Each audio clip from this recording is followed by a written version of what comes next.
Тщательные проверки подвергаются автомобили без номерных знаков или с нечитаемыми номерами. Такие нарушения напрямую связаны с попытками скрыть следы преступления, а сами автомобили часто находятся в розыске или используются для незаконных целей.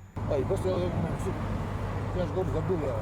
Проверки документов, досмотр грузовиков и легковых автомобилей. Работа с базами данных. В Ингушетии проходит операция «Анаконда» совместными силами республиканских управлений ФСБ и МВД. На каналах автотранспортного сообщения создан плотный оперативный фильтр. Основные задачи спецоперации – выявление террористов и экстремистов, пресечение деятельности организованных преступных групп, контрабанды и каналов нелегальной миграции. Но начинается все с обычных, на первый взгляд, нарушений ПДД.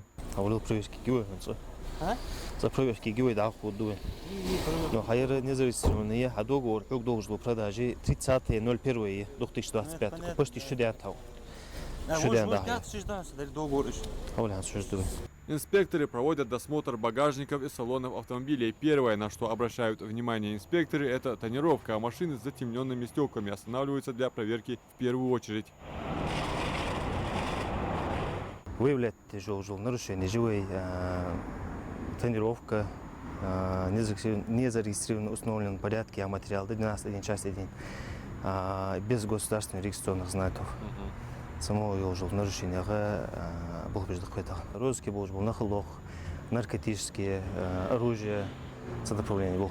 После внешнего осмотра следует тщательная проверка салона и багажника. Именно здесь часто находят спрятанное оружие, боеприпасы, наркотики и партии контрабанды. Локация проведения операции «Анаконда» не ограничилась столичными улицами. Мероприятие прошло и в Назрани. Адам Мережков, Белял Ахильгов, Магаз 24.